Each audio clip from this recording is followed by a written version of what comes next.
Hello বন্ধুরা, কেমন আছো? ছাদ বাগানে চলে এসেছি। সকাল সকাল একটু চলে এসেছি। আর এই যে দেখছো বাস্কেট, ছোট্ট একটা বাস্কেট নিয়ে এসেছি, কারণ ঝটপট একটু টমেটো তুলে নেব। টমেটো নিয়েই চলে যাব রান্নাঘরে, কারণ আজকে একটু চাটনি করতে হবে। তো সেই জন্যই টমেটোটা নিতে এসেছি। বাড়িতে একদমই টমেটো নেই, আসলে আনতেও মানা করেছি, কারণ এখন একটু টমেটো পাওয়া যাচ্ছে। আর এইরকম কাঁচা পাকা টমেটো দিয়ে চাটনি খেতেও ভালো লাগে। আর কিছু কিছু টমেটো তো রাখলে পরেই পেকে যাবে, তো সেই জন্য এখন কিছুদিন টমেটো কেনা বন্ধই করে দিয়েছি। তো এটা নিয়েই এখন চলে যাব। আজকের ভিডিওতে তোমাদেরকে কিছু হারভেস্টিং, কিছু বীজ বপন, আর কিছু ছোট ছোট যে ছাদ বাগানের কাজ, সেগুলো শেয়ার করব। তো তোমরা দেখতে থাকো। দেখো, টমেটো গাছগুলোকে কিছুটা তো বেঁধে দিয়েছিলাম, না হলে এগুলো মানে নিচের দিকে চলে আসে। একটা লাঠি দিয়ে বা কোনো গাছের সঙ্গে এগুলোকে বাঁধার চেষ্টা করি।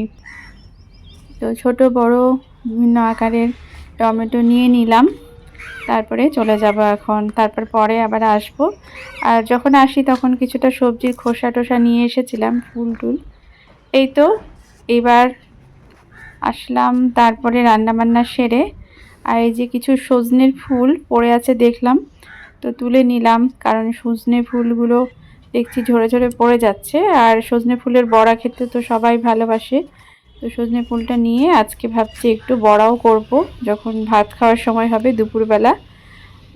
এখনও মানে সেই ভাত খাওয়ার টাইম হয়নি। আর একটু বথুয়া শাকও নিচ্ছি, ভাবলাম যে আজকে একটু বথুয়া শাকও করে নেওয়া যেতে পারে। টাটকা টাটকায় তুলে রান্না করাই ভালো, তাতে করে আমরা তো ছাদ বাগান করি, আর বাজার থেকে কিনে আনা মানে বাসি খাওয়া। তা একদম গাছ থেকে তুলেই সেটা রান্না করব, এর থেকে মজার আর কি হতে পারে। আর ছাদ বাগান মানেই তো বেশি নোংরা হবে না। এই যে শাক পাতাগুলো এইভাবে উপর থেকে তুলে নিচ্ছি, তাতে করে নোংরাও কম হবে।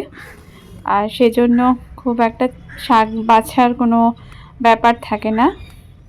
আমার তো খুব ভালো লাগে এভাবে ছাদ বাগানে বিভিন্ন রকম শাক পাতা করতে, আর এসব শাক পাতা খেতেও।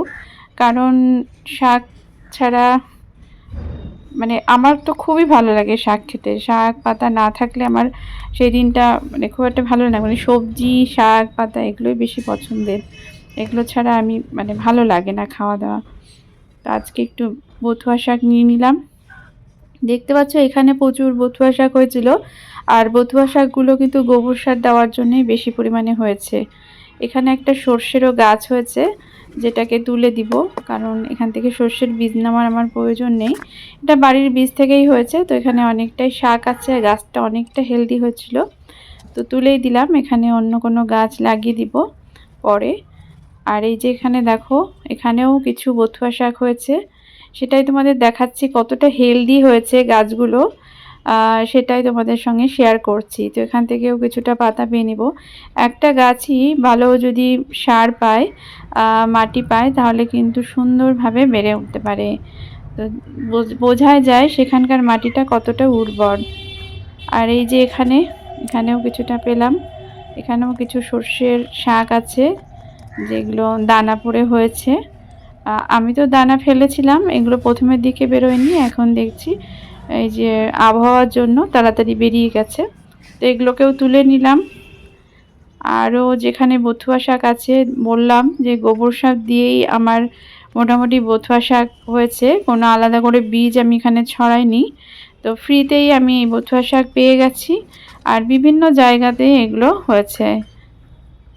যেহেতু এই সময় আবহাওয়াটা খুব ভালো হয়, সেজন্য খুব তাড়াতাড়ি এগুলো বেড়েও যাচ্ছে। প্রকৃতির নিয়মেই কিন্তু অনেক কিছু দেখবে, সবজি বলো বা বিভিন্ন রকম ফুল বলো, সব কিছু প্রকৃতির নিয়মেই অটোমেটিক সেগুলো ভালো হতে থাকে। সেজন্য অনেক সময় মনে হতে পারে কেন হচ্ছে না, কিন্তু দেখবে যে যখন ঠিকঠাক প্রকৃতি তোমার আবহাওয়া হয়ে যাবে, ঠিক আবহাওয়া চলে আসবে, তখন কিন্তু সেই জিনিসটা আমরা পেয়ে যাব। অনেক সময় দেখবে ফুল ফুটছে না, জবা ফুল যেমন এই যে গরম পড়তে আস্তে আস্তে কুঁড়িটা হতে শুরু করে দিয়েছে। আরও অন্যান্য যে ফুল আছে, বেলি ফুল বলো, বিভিন্ন ধরনের ফুলের পাতা নতুন নতুন গজাতে শুরু করেছে। প্রকৃতি তো খুবই ম্যাটার করে, আর তাছাড়া আমাদের তো কিছুটা একটু সাহায্য করতে হয়, কারণ আমরা টবে গাছ লাগাই। আর এরপরে আমি বিকালবেলা এসেছি, যে দেখতে পাচ্ছ একটা কাঁচি নিয়েছি, আর এই যে টমেটোর গাছগুলোকে, গাছের যে ডালগুলোকে, বড় বড় পাতা যেগুলো আছে সেগুলোকে কেটে দিচ্ছি।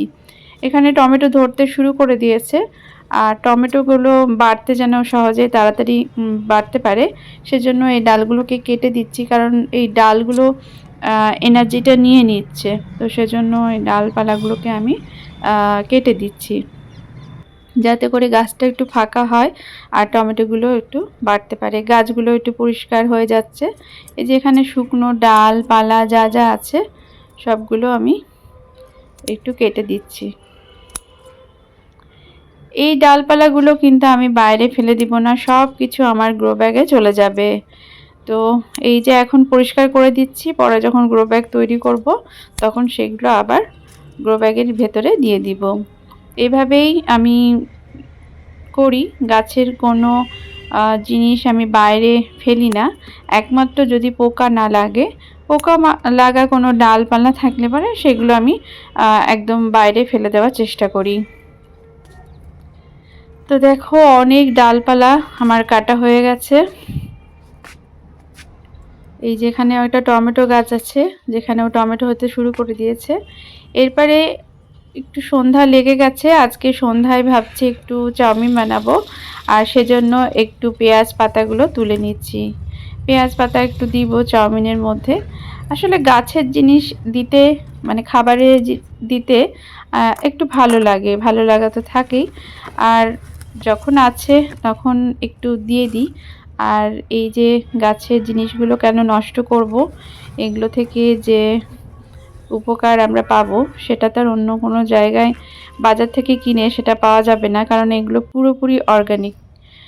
আর পরের দিন, মানে আজকের দিন, আমি এই যে দেখো চলে এসেছি পালং শাক নিতে। এটা আজকের দিন না, আজকে তো আমি কোনো ভিডিও করিনি, কালকের সকালবেলা আমি একটু পালং পনির করেছিলাম। তো এই যে পালং শাক তুলে নিচ্ছি। এই যে গ্রো ব্যাগটার মধ্যে সবজির খোসা দিয়েই কিন্তু তৈরি করা হয়েছে। নিচের দিকে যে বাগানের ডালপালা আছে, অল্প একটু মাটি প্রথমে দিয়েছিলাম, তারপরে ডালপালা, তারপরে সবজির খোসা, তারপরে মাটি দিয়ে বীজ দিয়েছিলাম, আর একটু গোবর সারও দিয়ে দিয়েছিলাম, আর তারপরে পালং শাকের বীজ ছড়িয়ে দিয়েছিলাম। তাতেই এই যে কত সুন্দর পালং শাক পাচ্ছি, কত বড় বড় বুঝতেই পারছো। তো এখানে কিছু রসুন পাতাও আছে, তো তুলতে তুলতে রসুন পাতাও উঠে গেছে। যে রসুনের কোয়াগুলো দিয়ে দিয়েছিলাম বলে এখানে রসুনের কিছু পাতাও পাওয়া যাচ্ছে। তো এই গ্রো ব্যাগ থেকে মোটামুটি একটু ফাঁকা করে দিব, কারণ দেখছি পাতাগুলো একটু খাওয়া খাওয়া লাগছে, কিছু একটা পোকার আক্রমণ হয়তো হচ্ছে। তো এটাকে একটু ফাঁকা করে দিব, একটু রোদে রাখবো, যাতে করে একটু পোকার আক্রমণটা কমে, কারণ এই সাইডে সেরকমভাবে মনে হয়, যেহেতু বড় গ্রো ব্যাগ, সেরকমভাবে হয়তো রোদ পাচ্ছে না নাকি। তো এভাবে একটা একটা করেই আমি পালং শাকগুলো তুলে নিই, যাতে করে গোড়াটা ঠিক থাকে।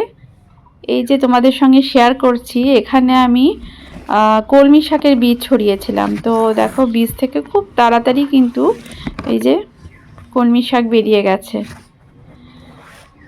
তো বেশ ভালোই লাগছে যে প্রত্যেকটা বীজ থেকেই মনে হচ্ছে সুন্দর বেরিয়ে যাচ্ছে। কলমি শাক আমার ছাদ বাগানেই ছিল, সেখান থেকে বীজ হয়েছিল। আর এই যে ঢ্যাঁড়সের বীজ থেকে চারা বেরিয়ে গেছে, কি সুন্দর। আর কিছুটা বড় হলে 2-3টা পাতা দিলে আমি এগুলোকে তুলে সুন্দরভাবে লাগিয়ে দিব। এখানেও দেখো ঢ্যাঁড়সের গাছ বেরিয়ে গেছে। এটা গাছ বেরোতে একটু দেরি হলো, যেই আবহাওয়াটা ঠিক হয়ে গেল সঙ্গে সঙ্গে গাছগুলো খুব সুন্দরভাবে বেরিয়ে গেল।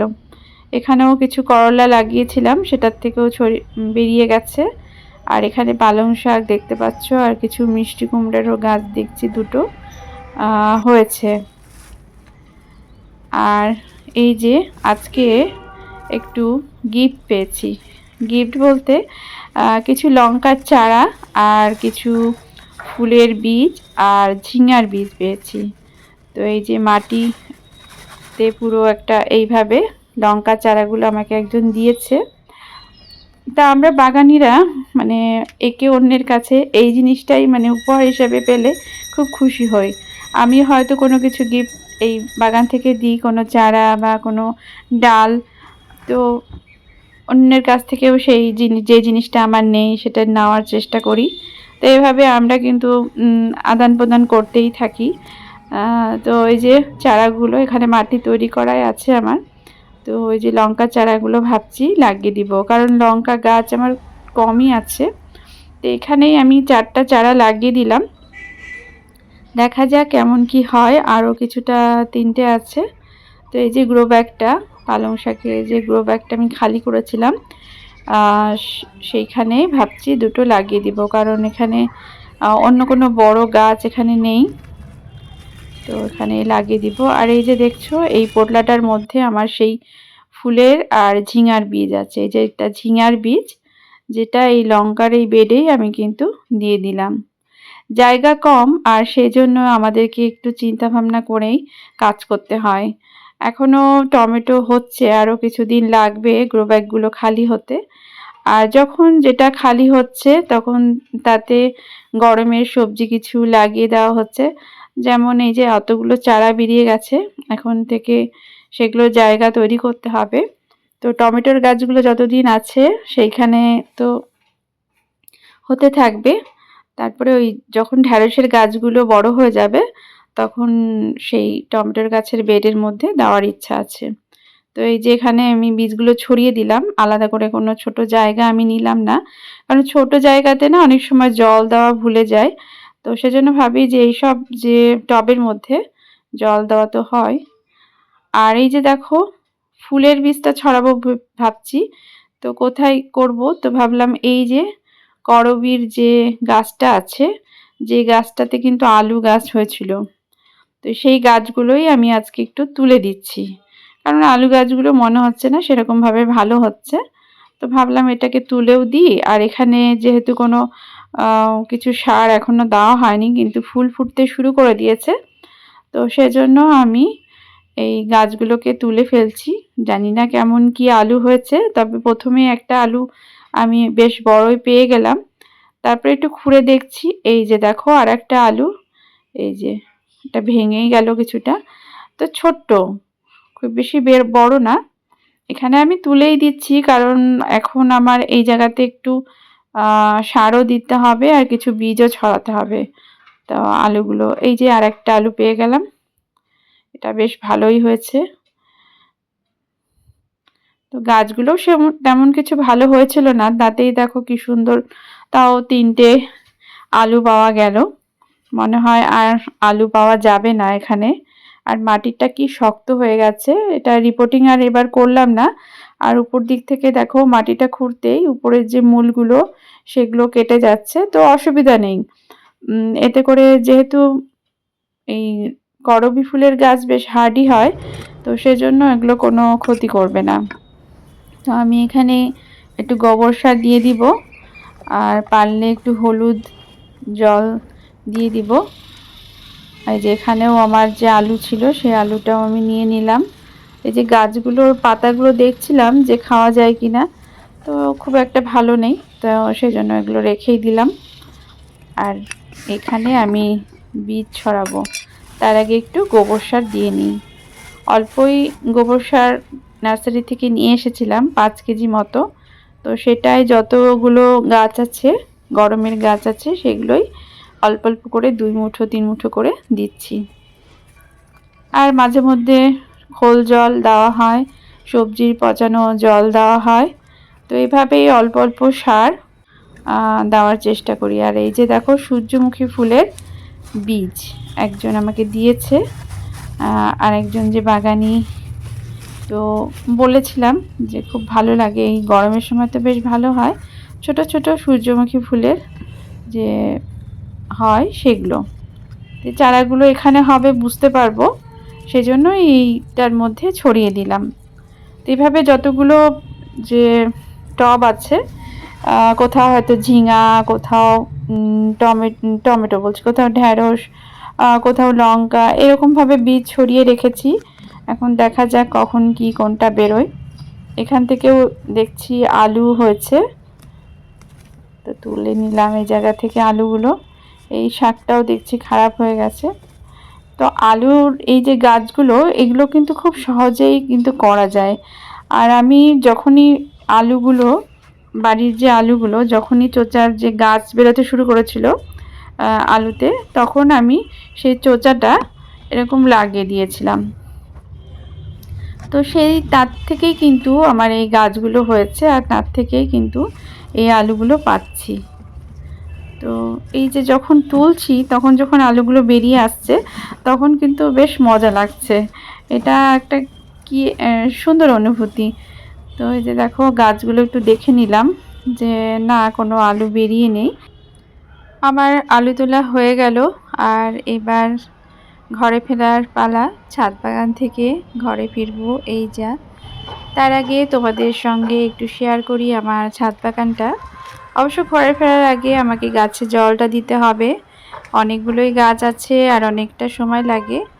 আর আমি কোনো পাইপ দিয়ে জল দিই না, প্রত্যেকটা গাছেই আমি মগে করে জল দিই, কারণ পাইপের ব্যবস্থা এখনও করা হয়নি একটু অসুবিধার জন্য। তো যাই হোক, এইভাবেই গাছ লাগাও। গাছ লাগালে এইরকম সুন্দর সুন্দর ছোট্ট ছোট অনুভূতি তোমরাও পাবে। আর এই গাছপালা যখন এইভাবে সুন্দরভাবে বেড়ে ওঠে, তখন কিন্তু একটা আলাদা একটা অনুভূতি কাজ করে, যেটার মধ্যে খুব ভালো লাগা থাকে। সেজন্য সবাইকেই বলবো, অল্প হলেও কিছুটা গাছ তোমরা তোমাদের ছাদ বাগানে বা ব্যালকনি বাগানে করে দেখো। একবার নেশা লেগে গেলে বারবার করতে চাইবে, খুব ভালো লাগা থাকে। ফেল হলেও আবার লাগাবে, আর দেখবে আস্তে আস্তে তোমরাও শিখে যাবে। টাটা।